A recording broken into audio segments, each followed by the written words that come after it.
Bueno, un saludo y bienvenidos a este video de socialización.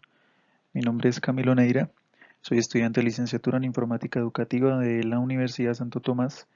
del Cauchi, Quinquirá. A continuación, vamos a hacer la socialización correspondiente al primer semestre del año 2020 en el área de la cibercultura y la ética. Se va a hacer un breve repaso por las estrategias o los retos que se fueron realizando desde el inicio del semestre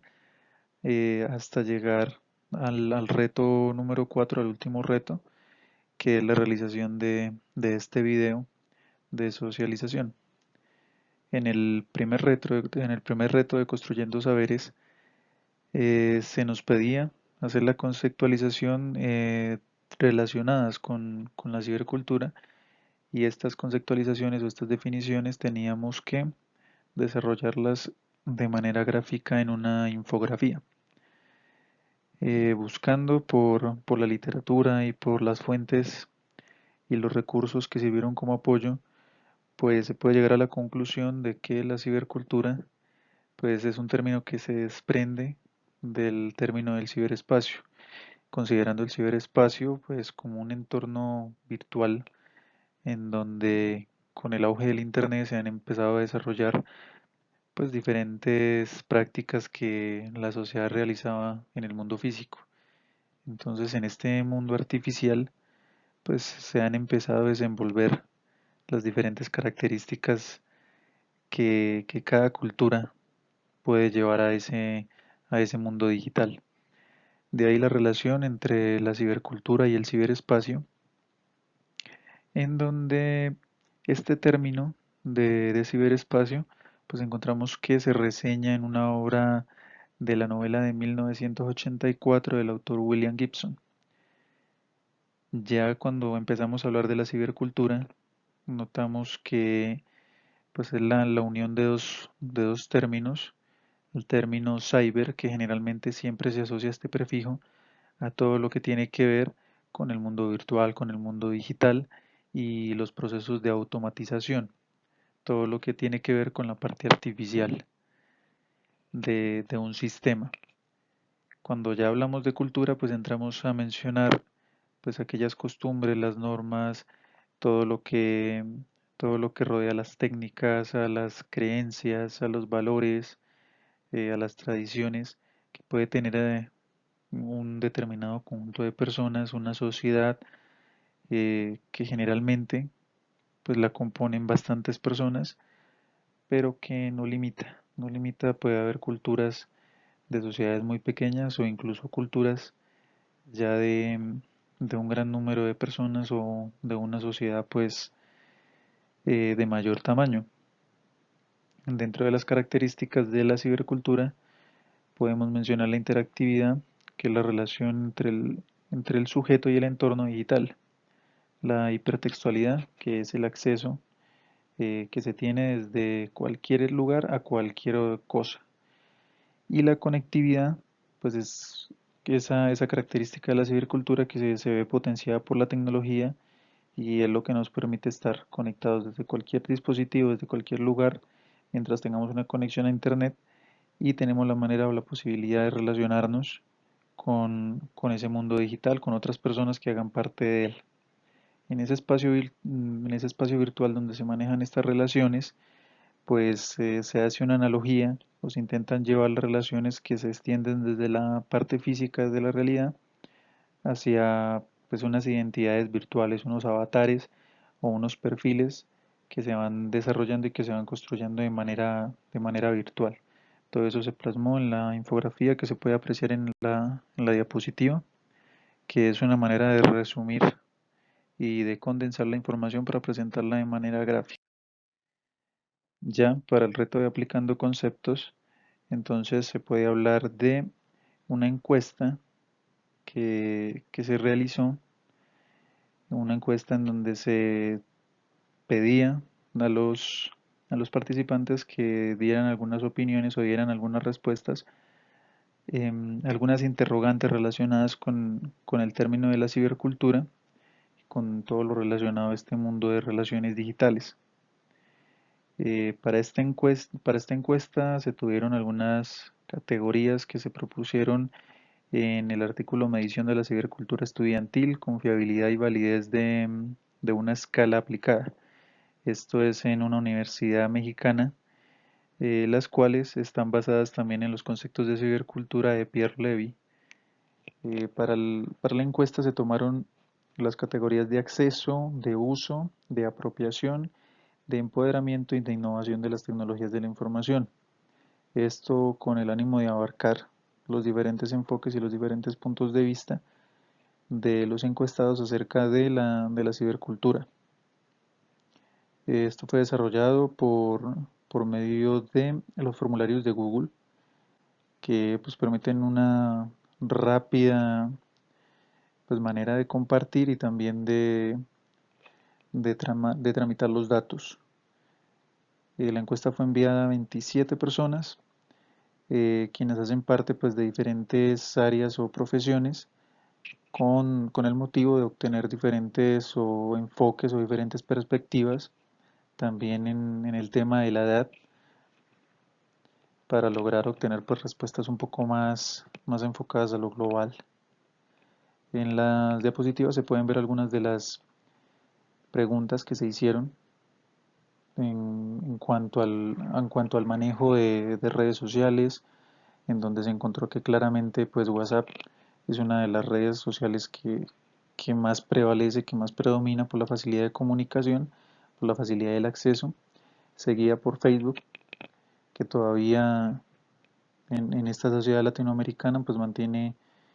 pues un fuerte arraigamiento entre las personas. Otra de las preguntas que se realizaron es acerca de si los encuestados entendían o creían entender el concepto de la cibercultura, en donde pues estuvo un poco repartido con la mayoría de personas eh, que afirmaron creer o entender el concepto de la cibercultura. Una de las preguntas también que se realizó era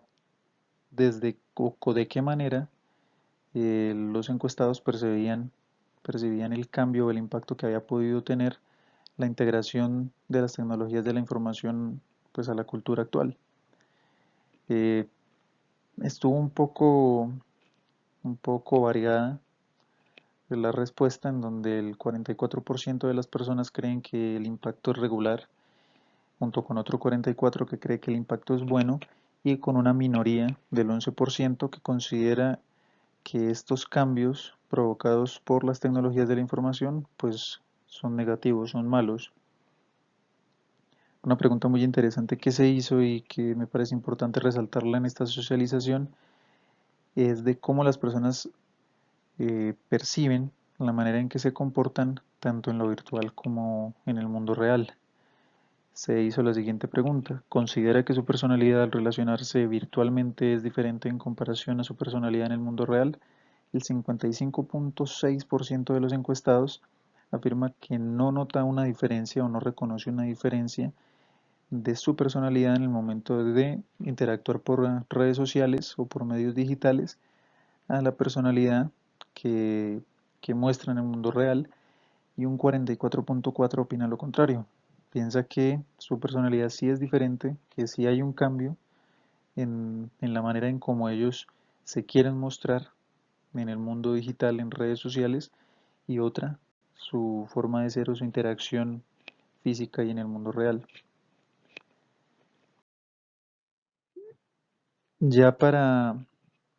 seguir desarrollando el próximo reto, pues se tuvo que seleccionar un fenómeno cultural que se percibió fuertemente en el desarrollo de la encuesta. Para esto se decidió enfocarse en el tema de las noticias falsas o de la información falsa, en donde la encuesta arrojó los siguientes resultados a la pregunta: ¿dedica tiempo para verificar la información de publicaciones que de alguna forma afecten su ideología o creencias personales? Un 51.9% de los encuestados afirmaron que casi siempre le dedicaban tiempo a verificar la información que aparecía en redes sociales y que de alguna manera sentían que afectaban o que era de su interés, y un 25% aceptó que casi nunca lo hacía. Un cuarto de los encuestados pues admitió que la mayoría de información pues no le dedican el tiempo para hacer una verificación o para tomar en cuenta las fuentes de donde están adquiriéndola. Y un 22% pues que es más diligente dice que siempre sin falla toma el tiempo necesario para revisar toda la información que es de su interés y que puede considerarse pues, como información de dudosa procedencia. Ya cuando se avanza el reto al reto praxis, pues ¿cuál es el propósito? Seleccionar un fenómeno que se haya visto marcado en la encuesta, en este caso pues el de las fake news, y plasmar una problemática por medio de un storyboard, manejando de nuevo nuevamente la parte gráfica, como la infografía que se realizó en el reto de conceptualización, pero en este caso se desarrolla una historia un poco más larga, en donde se decide trabajar sobre la viralización de información falsa y la manera tan rápida y tan simple en la que una persona puede caer eh, en el momento de compartir información y no verificarla y a su vez de generar pues un alarmismo, un pánico. Para el ejemplo del reto Praxis, pues se toma una noticia acerca del favorecimiento de parte de un gobierno local hacia los inmigrantes que van a cobijar con algunas medidas de sanidad, con algunas medidas laborales, dejando a un lado los nacionales, los ciudadanos propios del país. ¿Cuál era la idea? Mostrar de qué forma un mensaje tan simple de una cadena de WhatsApp se puede transmitir de una manera tan rápida y puede llegar a niveles muy altos, en donde pues solamente con una pulsación o con un clic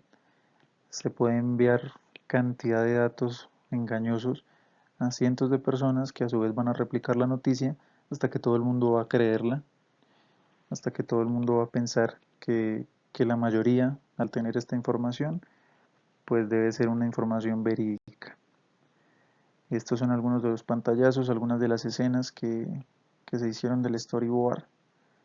dejando ver el alarmismo que algunas personas, pues dejándose llevar por una ideología, puede ser previa, para compartir esta información sin tomar ningún detalle de dónde podría ser, de quién podría ser la fuente, de no acudir a fuentes oficiales y la manera en que las personas pues deciden que esto tiene que ser una información que se comparta rápido. O sea, ellos creen que están haciendo lo correcto, que están haciendo que la información supuestamente verídica le llegue a más personas para informar a todos, pero nos están dando cuenta que la inmediatez que le están dando a esas noticias pues puede afectar la forma como la mayoría puede percibir una realidad. Estas fake news, ¿cómo se pueden combatir? Pues lo más interesante del asunto es que siempre se tiene que tener a mano pues esa perspicacia, no se puede simplemente pasar entero, no se puede creer cualquier información que nos llegue y más por fuentes pues de dudosa procedencia, en donde cualquiera puede escribir cualquier cosa. Entonces siempre nos tenemos que dirigir a la prensa verificada, a la prensa seria, que cuente con personal calificado, que pues a través del tiempo se haya hecho una acreditación de que tienen un manejo responsable de los datos y de la información, y seguramente si esto no lo encontramos en las fuentes de prensa serias verificables, pues muy probable se trate de una noticia falsa.